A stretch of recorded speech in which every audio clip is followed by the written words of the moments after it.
So hello guys, good afternoon. এই ভিডিওটা যখন আমি শুরু করেছিলাম তখন দুপুরবেলাই ছিল। দুপুর বলতে তখন সময় ছিল প্রায় আমার সেদিন আমার পার্ক স্ট্রিট অফিসে মিটিং ছিল। তো সেখানেই আমি মিটিংয়ে যাচ্ছিলাম।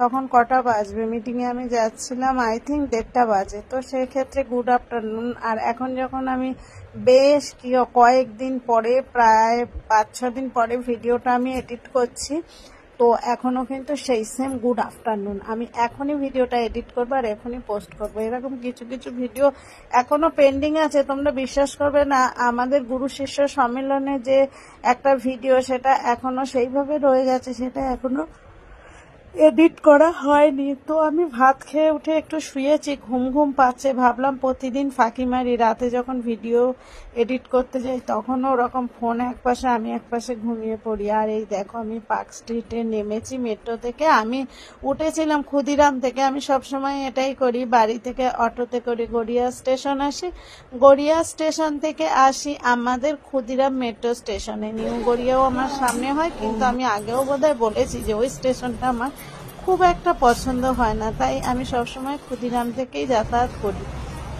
তো দেখো, সব জায়গায় এলআইসি। যখন এই এলআইসি কথাটা সব জায়গায় দেখি না, তখন না একটা কি বলবো, মনটা ভরে যায়।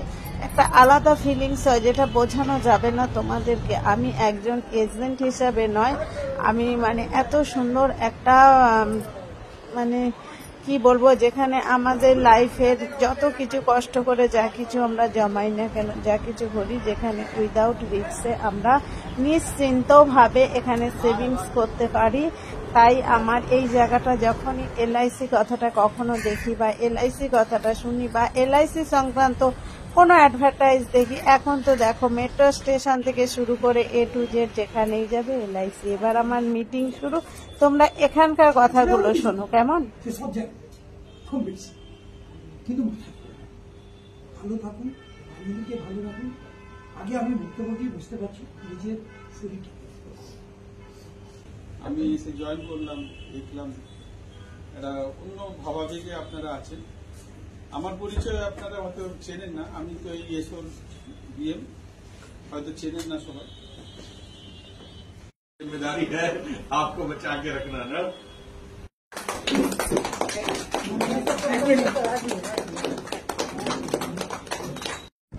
তো গাইস, সরি টু সে, আমাকে একটু স্যারেদের ভয়েসটা মিউট করে দিলাম। আমাদের স্যারেদের সঙ্গে পরিচয় করে দিচ্ছি। আমাদের সিএলআই স্যার, প্রধান স্যার, আমাদের বিএম স্যার, আর হচ্ছে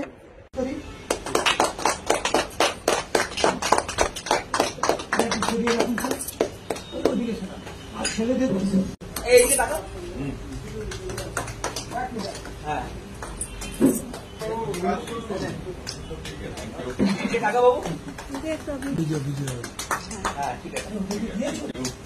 যা শুনেছি এদিকে তাকাও, এদিকে তাকাও, এদিকে তাকাও।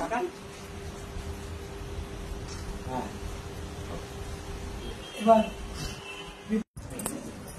তো এখানে আমি যেটা বলার ছিল যে আমাদের স্যারেরা, বিশেষ করে আমাদের সিএলআই, এই যে আমার প্রধান স্যার, আমি তো বারবারই বলেছি স্যারের বাড়ি আমার বাড়ির সামনে আর আমার বাবা তুল্য। তো এই স্যার যখনই যে মিটিংয়ে হোক না কেন আমাদের উৎসাহিত করার জন্য, খারাপ ভালো মন্দ কাজ দেখেন না, আমাদের কিন্তু কিছু পুরস্কার দিয়ে সবসময় উৎসাহিত করেন। তারপরে চলে যাচ্ছি আমি দাদার সঙ্গে বাড়িতে। আমি যখনই যে কোনো মিটিংয়ে যাই, যেখানে যাই না কেন, ম্যাক্সিমাম সময়ই আমি দাদার সঙ্গে কিন্তু ফেরার সময় ফিরি।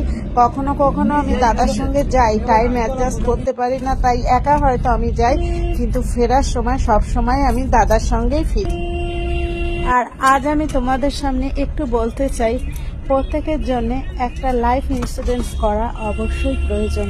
দেখো, এটা আমি আমার সাথে বলছি না, তোমরা আমার কাছে করো, বাট তোমরা সবাই জানো যে লাইফ ইন্স্যুরেন্স আমাদের লাইফে প্রচন্ড পরিমাণে প্রয়োজন। আর তো ফ্রেন্ডস, অবশেষে বাড়ি চলে এলাম, আর আমি অফিস থেকে কি আনলাম তোমাদেরকে একটু দেখাই।